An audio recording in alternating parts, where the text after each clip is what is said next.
warahmatullahi wabarakatuh. Saya Natasha Salsabila akan menjelaskan cara membuat laporan keuangan. Laporan keuangan. Jadi di sini saya akan menjelaskan 3 bagian dari laporan keuangan. Yang pertama ada laporan laba rugi, kedua ada laporan perubahan ekuitas, dan yang ketiga ada laporan posisi keuangan atau neraca.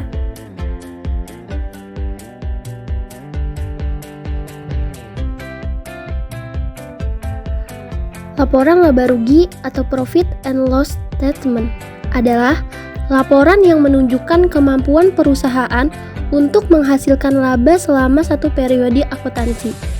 Laporan laba rugi terdiri dari unsur pendapatan dan beban.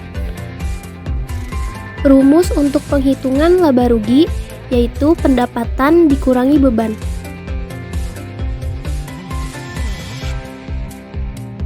Bentuk dari laporan laba rugi terbagi menjadi 2. Yang pertama, ada laporan laba rugi single tab, yaitu penghasilan usaha dan di luar usaha disusun dalam satu kelompok. Beban usaha serta beban di luar usaha juga berada dalam satu kelompok. Yang kedua, ada laporan laba rugi multi step, yaitu penghasilan atau beban dipisah dengan cara lebih terperinci antara penghasilan dan beban usaha dengan penghasilan dan beban di luar usaha.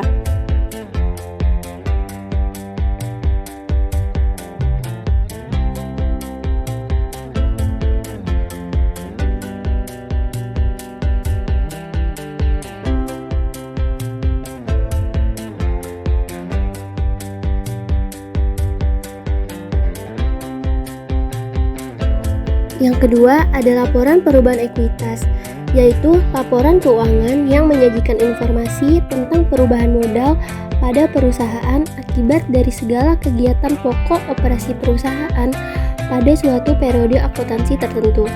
Dan ini contoh bentuk umum dari laporan perubahan ekuitas.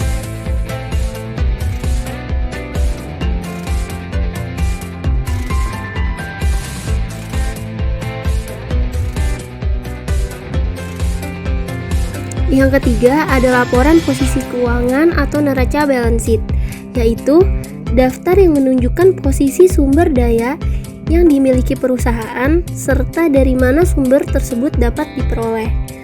Neraca terdiri dari 3 unsur. Yang pertama ada aset, yang kedua ada liability, yang ketiga ada ekuitas yang dihubungkan dengan persamaan akuntansi berikut.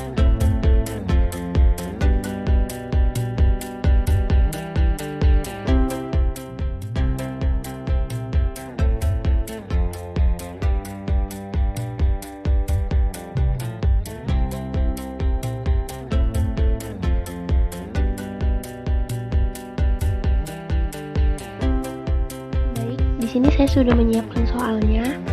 Jadi nama perusahaannya itu Beauty Salon. Jadi pada bulan Desember, Nyonya Salsa membuka sebuah usaha salon dengan nama Beauty Salon. Nah, transaksi yang terjadi selama bulan Desember 2020 sebagai berikut. Pada tanggal 1 Desember, Nyonya Salsa ini menginvestasikan uang tunai sejumlah 80 juta ke dalam usahanya. Tanggal 3 Desember, dibeli perlengkapan salon seharga 7 juta secara tunai. Tanggal 4 Desember, dibeli peralatan salon seharga 10 juta secara kredit. Tanggal 6 Desember, diterima jasa salon sebesar 2.500.000 namun dibayar bulan berikutnya. Tanggal 8, diterima jasa salon sebesar 1.500.000 secara tunai. Tanggal 10, Nyonya Salsa mengambil uang dari perusahaan sebesar 1 juta. Tanggal 11, dibayar biaya sewa salon sebesar 500.000. Tanggal 14, Nyonya Salsa menambah investasi sebesar 5 juta berupa uang tunai ke dalam perusahaannya. Tanggal 16, diterima piutang atas transaksi tanggal 6 Desember 2020. Tanggal 18, dibayar biaya listrik dan air sebesar 800.000. Tanggal 19, dibayar hutang atas transaksi tanggal 4 Desember sebesar 10 juta. Tanggal 21, membayar jasa perawatan salon sebesar 1 juta. tanggal 22 membayar premi asuransi untuk seluruh karyawan sebesar 1 juta. Tanggal 25 menerima pendapatan sponsor dari BG Sport sebesar 2 juta. Tanggal 26 membayar gaji karyawan bulan Desember sebesar 4 juta. Tanggal 27 membeli kendaraan di dealer Yamaha untuk operasional salon atau home service sebesar 7 juta. Dibayar tunai 10 juta, sisanya dibayar secara kredit. Tanggal 28 dibeli perlengkapan salon seperti sampo, conditioner, vitamin rambut, cat rambut sebesar 3 juta. Tanggal 29 dibayar kendaraan kepada dealer Yamaha atas transaksi tanggal 27 Desember 2020 sebesar 2 juta. Tanggal 30 pendapatan atas jasa salon sebesar 1.500.000 namun dibayar bulan berikutnya. Tanggal 31 dibayar biaya lain-lain sebesar 900.000. Nah, mari kita membuat laporan keuangannya. Pertama-tama kita melihat dari neraca saldo terlebih dahulu. Jika sudah, mari kita membuat laporan laba ruginya. Jadi pertama-tama kalian memasukkan nama perusahaan per tanggal 30 Desember 2020. Lalu masukkan pendapatannya. Nah, ini saldo pendapatan dapat dari mana sih? Jadi saldonya ini terdapat dari neraca saldo. Kita lihat ya pendapatannya 10 juta. Jadi kita taruh 10 juta ini ke dalam ini. Nah, lalu kita masukkan beban usaha. Jadi semua beban usaha kita masukkan ke dalam kolom ini. Contohnya beban gaji. Nah, ini saldonya dapat dari mana sih? Sama. Jadi saldonya dapat dari neraca saldo. Ini kita cek ya. Jadi beban gaji benernya 4 juta. Lalu ada beban sewa 500.000. Kita cek benernya 500.000. Lalu ada beban listrik dan telepon 800.000. Nah, ini 800.000. Lalu ada beban pemeliharaan salon sebesar 1 juta. Benernya 1 juta. Lalu ada beban lain-lain sebesar 900.000. Lalu ada beban asuransi sebesar 1 juta. Kita lihat, nah ini 1 juta. Bener ya. Nah, jadi apa sih rumus dari laporan laba rugi? Jadi rumus dari laporan laba rugi yaitu pendapatan dikurangi beban usaha. Nah, ini kan pertama ini dijumlah semuanya. Nah, ini hasilnya. Lalu 10 juta ini dikurangi sama 8.200.000, yaitu hasilnya 1.800.000. Lalu kita membuat perubahan ekuitas. Jadi masukkan nama perusahaannya terlebih dahulu. Lalu kita menghitung modal awal per tanggal 1 Desember 2020 sebesar 85 juta. Nah, 85 juta ini dapat dari mana sih? Jadi 85 juta ini dapat dari neraca saldo.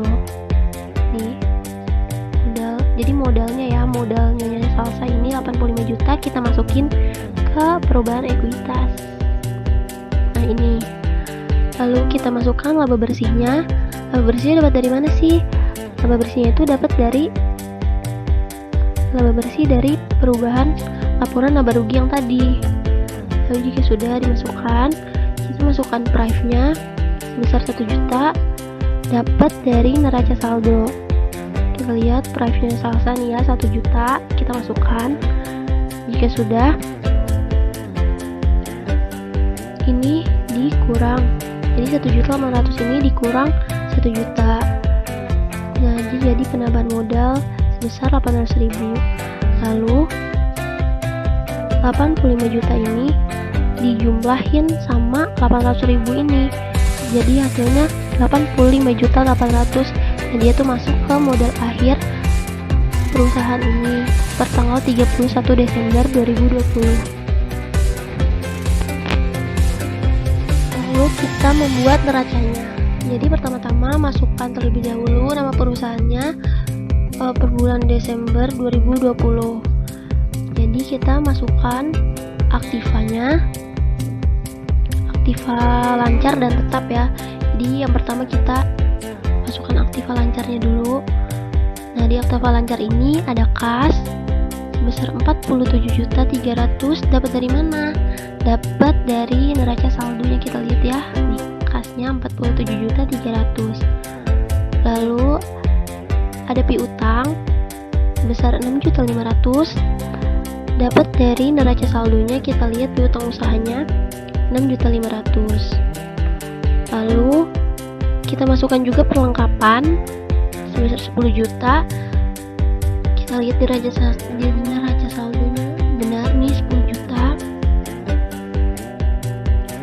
Nah, jika sudah, lalu jumlahkan. Jadi jumlah dari ini itu dari aktiva lancarnya sebesar 63.800.000.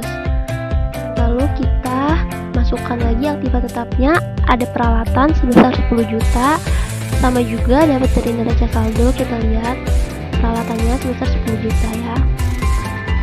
Lalu kita masukkan juga kendaraan sebesar 17 juta. Kita lihat, nah ini kendaraannya 17 juta ya.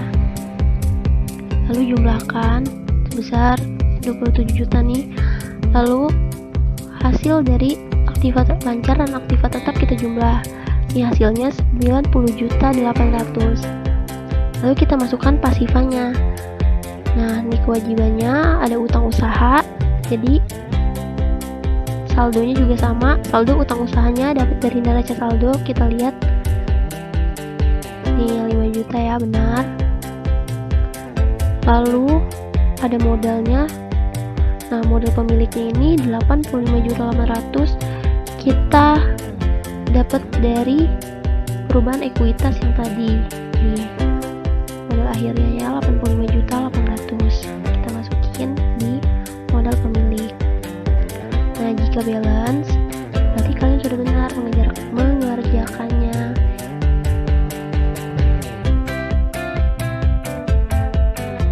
Nah, mudah bukan?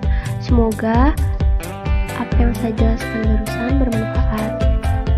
Kurang lebihnya mohon maaf. Billahi taufiq wal hidayah. Wassalamualaikum warahmatullahi wabarakatuh.